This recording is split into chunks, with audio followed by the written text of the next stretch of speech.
بسم اللہ الرحمن الرحیم۔ السلام علیکم۔ کیا آپ پریشان ہیں؟ کیا آپ سخت ذہنی اذیتوں میں گرفتار ہیں یا آپ کسی تکلیف اور مصیبت میں مبتلا ہیں؟ کیا آپ کے دماغ پر پہاڑوں جیسے بوجھ پڑے ہوئے ہیں؟ کیا آپ کسی دینی یا دنیاوی پریشانی میں گر چکے ہیں اور کوئی حل نظر نہیں آ رہا؟ کیا آپ کسی سخت بیماری میں مبتلا ہیں اور شفا یابی نہیں ہو رہی؟ کیا آپ کی بیوی اور اولاد نافرمان ہے اور ان کی وجہ سے آپ سخت ڈپریشن کا شکار ہیں؟ کیا آپ اولاد سے محروم ہیں اور ہر قسم کے علاج کے باوجود کچھ بن نہیں پا رہا؟ کیا آپ اپنی اولاد کے رشتوں کے بارے میں پریشان ہیں؟ کیا آپ کاشتکار ہیں اور بے وقت بارشوں سے ہونے والے نقصانات سے پریشان ہیں؟ کیا آپ معاشی پریشانیوں کا شکار ہیں؟ کیا آپ رزق کی تنگی، بے برکتی، بھوک و افلاس کا شکار تو نہیں؟ اگر نہیں تو دل سے کہیے الحمدللہ، اللہ کا شکر ادا کیجئے اور بار بار کیجئے۔ لیکن خدا نخواستہ اگر آپ ان حالات کا شکار ہیں تو گھبرانے کی بالکل ضرورت نہیں۔ اب ان سب مسائل کا کافی، شافی اور اتھینٹک حل موجود ہے۔ ویڈیو میں مزید آگے چلنے سے پہلے نئے آنے والے دوستوں سے گزارش کروں گا کہ اس چینل کو سبسکرائب کیجئے اور بیل آئیکن کو لازمی دبائیں۔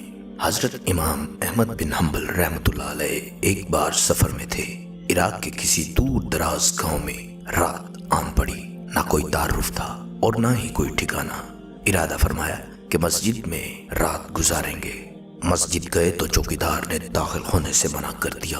اسے بہت سمجھایا مگر وہ ضد کا بہت پکا تھا، کسی طرح نہ مانا۔ امام صاحب رحمت اللہ علیہ نے فرمایا میں پھر اسی جگہ سو جاتا ہوں۔ مسجد کے باہر فرش پر ہی لیٹ گئے مگر چوکیدار پیچھے پڑا تھا۔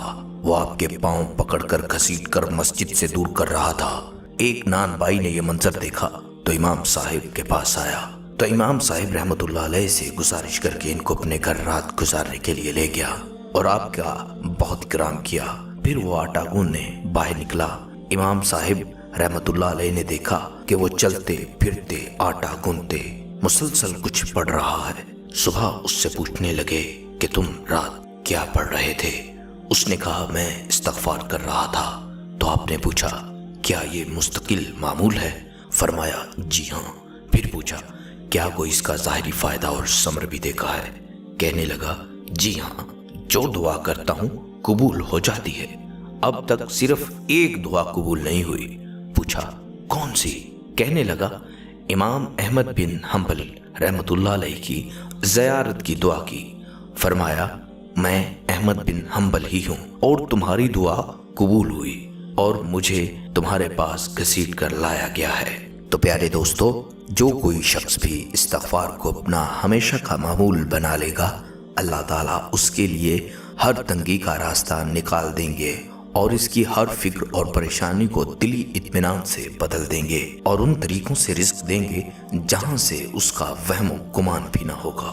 لیجئے، نسخہ مل گیا، مضبوطی سے تھام لیجئے اور آج ہی سے عمل شروع فرما دیجئے، مگر یقین شرط ہے۔ کامل یقین کے بغیر کچھ ہاتھ نہیں آتا۔ بطور مثال چند واقعات آپ کے ساتھ شیئر کرنے جا رہا ہوں۔ ایک ڈاکٹر صاحب ہیں، ہسپتال کے 5 ڈاکٹروں نے ان کے خلاف سازش کر کے ان کو نوکری سے نکلوا دیا۔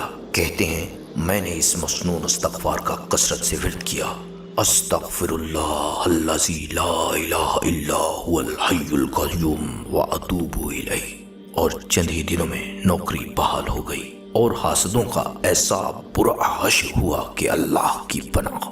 ایسا ہی ایک اور واقعہ آپ کے ساتھ شیئر کرنا چاہوں گا۔ یہ ایک خوش نصیب جوڑا ہے مگر بے اولاد۔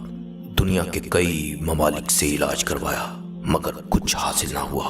پھر قرآن پاک کی وہ آیت سنی جس میں فرمایا گیا استغفار کرو، اللہ تعالیٰ خوب مال و اولاد عطا فرمائے گا۔ سب علاج بند اور استغفار شروع۔ اب ماشاءاللہ ان کے 3 بیٹے اور 4 بیٹیاں ہیں۔ ایسے ہی ایک عورت کو کینسر ہوا۔ استغفار کی کثرت، جب دوبارہ ٹیسٹ کروایا تو بیماری کا نام و نشان تک نہ تھا۔ ایک عورت کو شادی کے 30 سال بیت گئے، اولاد نہیں۔ کسی نے استغفار کا بتایا، دن رات اسی میں لگ گئی، 30 سال بعد اللہ تعالیٰ نے اولاد عطا فرمائی۔ تو دوستو، قصے اور واقعات بہت ہیں، ان کو بیان کرنے کا مقصد یہی ہوتا ہے کہ قصوں سے عمل کو ترغیب ملتی ہے، اور ان قصوں میں کوئی مبالغہ بھی نہیں ہے، کیونکہ استغفار پر بے شمار نعمتوں کا وعدہ اللہ تعالیٰ نے خود فرمایا ہے۔ السلام علیکم ورحمۃ اللہ وبرکاتہ۔